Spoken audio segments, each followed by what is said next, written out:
Bien, buenos días estudiantes.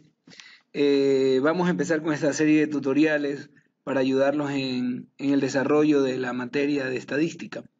Lo primero que vamos a ver son conceptos básicos y la forma en que voy a presentar estos conceptos es haciendo preguntas y tratando de responderlas en función de la definición de cada uno de ellos. La primera pregunta que nos plantea en la diapositiva nos indica: ¿la estadística recolecta datos o recolecta información? A ver, en primer lugar, la estadística no recolecta información, sino que recolecta datos. La estadística toma los datos, los procesa, los ordena, los clasifica y los convierte en información. Un ejemplo de esto es, por ejemplo, si yo le pregunto a 40 personas la edad, al final de preguntar a estas personas voy a tener 40 números diferentes que no me dicen absolutamente nada. Pero si esos 40 números los ordeno en una tabla de distribución de frecuencias, ya voy a poder tener una información que me va a permitir tomar decisiones. Entonces, la estadística recolecta datos, los ordena, los clasifica y los convierte en información. Dos conceptos importantes es diferenciar lo que es una población y lo que es una muestra. En primer lugar, una población es un conjunto de todos los individuos, todos los objetos o todos los animales que vayan a formar parte de nuestro estudio. Son todos. Pueden ser objetos, animales, plantas, vegetales, personas. Ejemplos de población: los ciudadanos de Guayaquil. Ejemplos de población: todos los estudiantes de la universidad. Eso es una población. No confundir, porque esto sí hay mucha confusión, en que los estudiantes creen que la población es igual a personas. No, la población es igual a todos los objetos, personas, animales, cosas que vayamos a estudiar. Mientras que la muestra es una parte de esa población, es una parte de esa población. Se trata que la mayoría de las veces la muestra sea representativa de la población. ¿Qué significa que sea representativa? Que esa muestra sea tomada por medio de una fórmula de muestreo. Solo que en algunos casos no se cuenta o no es fácil acceder a los elementos que forman parte de la población, y entonces la muestra resulta ser no representativa. Sin embargo, sí se puede trabajar con esto, ¿no? Pero bueno, resumiendo: población, todos los objetos, personas, animales o cosas que van a formar parte de nuestro estudio. Muestra es una parte representativa de esa población. ¿Cuándo es representativa? Cuando el tamaño de la muestra me lo da una fórmula de muestreo. Pero en muchas ocasiones no puedo contar con un tamaño grande de muestra y voy a tener que tomar una muestra pequeña porque me resulta difícil acceder a los elementos para ser muestreado. Muy bien, entonces aquí vamos a ver unas afirmaciones y vamos a definir si es una muestra o si es una población. La Asociación de Plomeros de una ciudad ficticia cuenta con 5.350 afiliados. Se seleccionó un grupo representativo de 300 integrantes. ¿Considera que 300 es la población de la asociación? No. 300 es una muestra de esos 5.350 afiliados a la Asociación de Plomeros. Ok, continuemos con el desarrollo de conceptos. Ahora vamos a analizar lo que es un parámetro y un estadístico. A ver, un parámetro es un valor que proviene de una población, ¿ok? Mientras que un estadístico es un valor que proviene de una muestra. Como ya hemos analizado, la población son todos los elementos de estudio que pueden ser personas, animales, cosas, objetos, plantas, ¿ok? Mientras que una muestra es una parte de esa población. Entonces vamos a identificar en los siguientes ejercicios para ver si es un parámetro o para ver si es un estadístico. Dice: según se calculó el promedio de edad de los ecuatorianos según el último censo poblacional. ¿Este valor es considerado un parámetro o un estadístico? A ver, primero, se calculó el promedio de edad de los ecuatorianos según el último censo poblacional. Para ver, si es censo, es que se tuvo que haber encuestado a toda la población. Entonces, ese promedio que viene de la población es un parámetro. Mientras que, como habíamos identificado, el valor que proviene de una muestra es un estadístico. Veamos un siguiente ejemplo. Se seleccionó una muestra de 100 empleados y se obtuvo que el 30% de ellos sufren diabetes. ¿Este valor es considerado un parámetro o un estadístico? Si ustedes pueden analizar aquí, estudiantes, nos indica que se seleccionó una muestra de 100 empleados y se obtuvo que el 30% de esos 100 que son una muestra, entonces este 30% es un estadístico, ¿ok? Porque es un valor que proviene de una muestra. En la siguiente definición vamos a diferenciar entre estadística descriptiva y estadística inferencial. La estadística descriptiva, como su nombre lo indica, describe el comportamiento de las poblaciones. Yo puedo describir la edad, puedo describir el sexo, puedo describir la estatura, puedo describir la preferencia por algún color, etc. Describe el comportamiento de esa población o de esa muestra. La estadística descriptiva se aplica a poblaciones o a muestras, mientras que la estadística inferencial toma los resultados muestrales de la estadística descriptiva y los trata de acercar a la población. Es decir, a ver, yo tengo una muestra de 100 estudiantes y me dio como promedio de edad que tienen 25 años, ¿ya? Es una muestra de 100 estudiantes que tuvieron un promedio de edad de 25 años, promedio muestral, estadística descriptiva. Estoy describiendo lo que dice esa muestra, ¿ya? 100% seguro que eso está pasando en la muestra, pero yo no sé si ese comportamiento va a ser igual cuando estudia la población de estudiantes. Entonces, la estadística inferencial toma los resultados de la muestra, de la estadística descriptiva, y lo lleva hacia la población. Eso es inferir, es tratar de acercarlo a la población. ¿Por qué se utiliza la estadística inferencial? Porque ustedes me dirán, estudiantes, profesor, yo puedo trabajar siempre con poblaciones. Mentira, no se puede trabajar siempre con poblaciones porque hay muchas circunstancias. La población puede ser muy grande, puede ser difícil de acceder, etcétera. Entonces tenemos que trabajar con datos muestrales y tratar de ver qué tan real son esos datos muestrales para llevarlos a la población. Estadística inferencial. Veamos un ejemplo. Según el sistema informático de la Universidad Politécnica Salesiana, los estudiantes tienen en promedio una edad de 23 años, mientras que el ingreso mensual de los alumnos es en promedio $500. Estos datos son un ejemplo de estadística descriptiva o estadística inferencial. Ahí está claro, nos dice, según el sistema informático de la Universidad Politécnica Salesiana, se supone que en el sistema informático están todos los estudiantes que están cursando sus carreras en la Universidad Politécnica Salesiana. Entonces, podemos decir de que esos datos, 23 años, y que los ingresos son de $500, son datos poblacionales. ¿Okay? Entonces, lo que estamos haciendo es describiendo a la población. Entonces, es un ejemplo de estadística descriptiva. Veamos otro ejemplo. Basado en datos muestrales, se piensa que el promedio de los estudiantes de la Universidad Politécnica Salesiana es de 23 años. Estos datos son un ejemplo de estadística descriptiva o de estadística inferencial. Si ustedes se dan cuenta, dice, se piensa, es decir, estoy llevando esos 23 años de edad que vino de una muestra, los estoy llevando a la población. Estoy infiriendo que ese comportamiento muestral va a ser igual en la población. Ok, continuemos con el estudio de los conceptos de estadística. Lo que vamos a ver ahora son los tipos de variables. El primer ejercicio nos indica, la comida favorita de una persona es una variable que puede clasificarse como, a ver, si hablamos de comida favorita, identifico claramente que es una variable no numérica. Al ser una variable no numérica, entonces es una variable cualitativa, ¿ok? Comida favorita. También puede ser una variable cualitativa, el color de preferencia, el sexo de una persona, la profesión de una persona. Una variable cualitativa es una variable no numérica. El número de cédula es un ejemplo que puede clasificarse como una variable cualitativa, dado que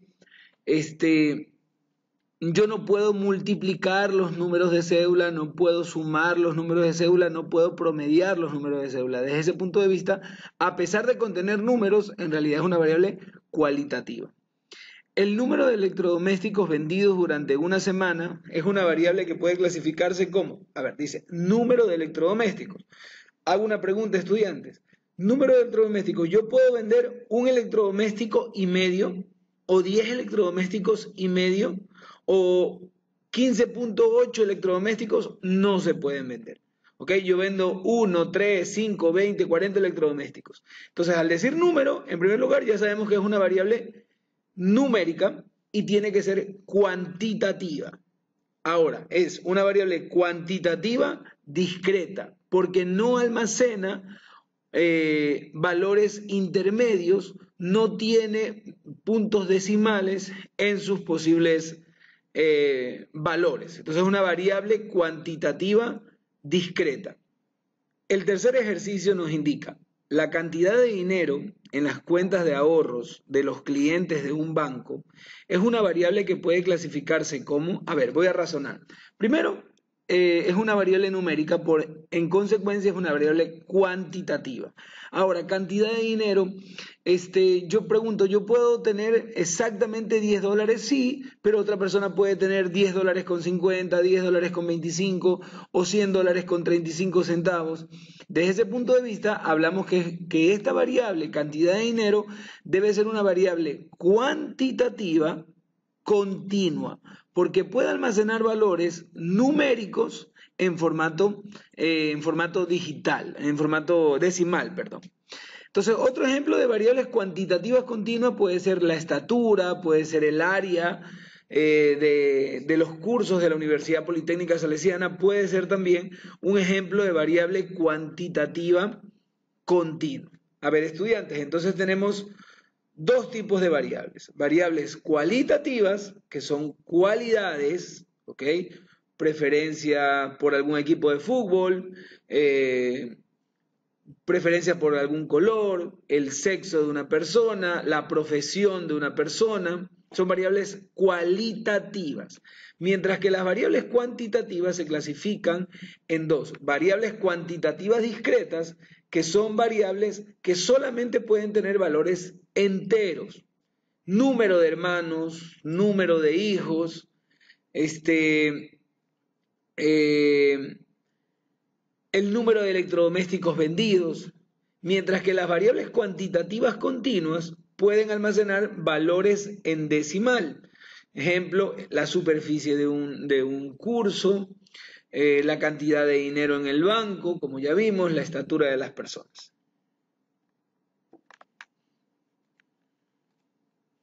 Vamos a ver ahora los niveles de medición. El primer nivel de medición es el nivel nominal. Cuando hablamos de un nivel de medición nominal, las categorías no tienen ningún orden, simplemente es una clasificación y la variable tiene que ser cualitativa, una variable cualitativa, simplemente se los clasifica. Las categorías no tienen un orden en específico. Si observan aquí, yo puedo ubicar estos nombres en cualquier orden y no va a afectar absolutamente en nada. Mientras que una variable, un nivel de medición ordinal, las categorías tienen un orden implícito y la variable es cualitativa también. Entonces yo no puedo decir tercero, segundo, primero. No, yo digo primero, segundo, tercero. Hay un orden implícito en las categorías. Para el nivel de medición nominal y el nivel de medición ordinal, las variables son cualitativas. Mientras que para el nivel de medición de intervalo y el nivel de medición de razón, las variables son cuantitativas. ¿Ok? En el ejemplo del nivel de medición de intervalo, la característica más importante es que el punto cero de esa variable no representa la ausencia del factor que estamos midiendo, es decir, no existe un cero significativo. Un ejemplo preciso de esto, o común de esto, es que el punto cero es es parte de la escala y no significa la ausencia del factor que estoy midiendo. Si por ejemplo hay 0 grados centígrados, no es que desaparece la temperatura, no, hace frío, no desapareció, es un cero no significativo. Mientras que en la escala de razón, que es donde están la mayoría de las variables cuantitativas, ¿okay? En esta escala de razón, el cero representa la ausencia del factor que estamos midiendo. Si yo digo dinero y tener $0, 0 centavos, es que en realidad no tengo absolutamente nada. Si yo digo cero hermanos, es que no tengo hermanos. O sea, hay la ausencia del factor que se está midiendo. Ahora, estas categorías, cuando están clasificadas por unas tablas de distribución de frecuencia, deben cumplir con ciertas características. En primer lugar, las categorías, las clases, deben ser mutuamente excluyentes. ¿Qué significa mutuamente excluyente? Mutuamente excluyente significa que un objeto no puede pertenecer a dos categorías al mismo tiempo. Les voy a poner un ejemplo. Vamos a suponer que quiero clasificar a una persona como hombre o como mujer. Entonces, esa persona es clasificada o bien como hombre o bien como mujer. Otra característica es que las tablas de distribución deben ser exhaustivas. ¿Qué significa exhaustiva? Colectivamente exhaustivo. Que todos los elementos que van a formar parte del estudio o todos los elementos de la muestra deben pertenecer a una categoría. Mutuamente excluyente, colectivamente exhaustivo. Veamos unos ejemplos. Dice, una muestra de consumidores probó una nueva crema de queso y la calificó como excelente, muy buena, regular y mala. El nivel de medición para esta clasificación es un nivel de medición. A ver, primero, la variable es cualitativa, no tengo números. Segundo, si ustedes se dan cuenta, las categorías excelente, muy bueno, regular y malo tienen un orden implícito, entonces es una variable ordinal. Veamos otro ejemplo. Un investigador preguntó a personas que se bronceaban en una playa ecuatoriana si vivían en la ciudad de Guayaquil, Quito, Cuenca, otra ciudad del Ecuador, o si es un ciudadano extranjero. El nivel de medición para esta clasificación es, a ver, primero, es una variable cualitativa, entonces puede ser ordinal o nominal. Si ustedes se dan cuenta, las categorías Guayaquil, Quito, Cuenca, otra ciudad del Ecuador, o si es un ciudadano extranjero, ¿tienen o no tienen un orden implícito? No tienen un orden implícito. Desde ese punto de vista, estamos diciendo que el nivel de medición para esta escala, para esta variable, es un nivel de medición nominal. Como ya vimos, la temperatura es una variable, tiene un nivel de medición de intervalo. ¿Por qué tiene un nivel de medición de intervalo? Porque básicamente el punto cero no significa la ausencia del factor medible, es parte de la escala. Otro ejemplo de esto es que ahora que vamos a las tiendas de prendas de vestir, podemos encontrar ropas de talla cero. Y no es que nos venden aire, ¿no? Es la talla cero, es pequeña, es talla cero, ¿no? No significa la ausencia del factor que estoy midiendo. Mientras que el dinero, ¿qué tipo de nivel de medición es? De razón. Porque cuando esa variable toma un valor cero, es que significa que existe la ausencia del factor que estoy midiendo. No tengo plata, no tengo dinero para gastar. ¿Ok? En el caso de intervalo, del nivel de medición de intervalo y el nivel de medición de razón, son niveles de medición para variables cuantitativas. Ok, estudiantes, terminemos esta clase con dos ejercicios para poder refrescar lo que hemos hablado, ¿no? Entonces nos dice, de la producción de una hora, se selecciona una muestra de 20 sillas de plástico para medir su resistencia. Se colocaron pesas de 50 libras una a una a cada silla hasta que las sillas se doblen. ¿Cuál es la población? La población es la producción de una hora de sillas de plástico. ¿Cuántos son? No lo sabemos, pero esa es la población, ¿ok? De esa población se toma una muestra de tamaño 20. ¿Cuál es la muestra? 20 sillas de plástico. ¿Cuál es el experimento? Recordemos, un experimento en estadística es cualquier procedimiento que me permita obtener datos para luego convertirlos en información. Entonces, ¿el experimento cuál es? Colocar las pesas de 50 libras una a una hasta que la silla se doble. Entonces, al final, yo voy a obtener el peso promedio de resistencia de las sillas. ¿Cuál es la unidad experimental? La silla. ¿Y cuál es la estadística que genera peso promedio de resistencia? Veamos otro ejemplo. La unidad de investigación de la universidad recibió el encargo de realizar un estudio cuyo propósito es determinar indicadores estudiantiles. Para ello se realizó una encuesta a 100 alumnos, de la cual se evaluó el gasto mensual por permanecer en la universidad, si hace uso o no de la cafetería y la calidad del menú. ¿Cuál es la población? A ver, piensen, estudiantes. Pues sí, la población son los estudiantes universitarios. La muestra son 100 alumnos que se han escogido. ¿Cuál es el experimento? ¿Cómo voy a obtener datos? A través de una encuesta. ¿Ok? ¿Cuál es la unidad experimental? A través de quién voy a obtener esos datos. A través del alumno. El alumno es la unidad experimental. ¿Y qué estadística va a generar? Pues voy a obtener el gasto promedio de los estudiantes por permanecer en la universidad, la proporción de personas que usan la cafetería y algunos estadísticos acerca de la calidad del menú. Bueno, estudiantes, con esto espero que haya quedado claro o hayan despejado sus dudas con respecto a conceptos básicos de estadística. Y recuerda, si tienes algún inconveniente, quieres que haga algún video de algún tema que no te haya quedado claro, escríbeme y yo te responderé.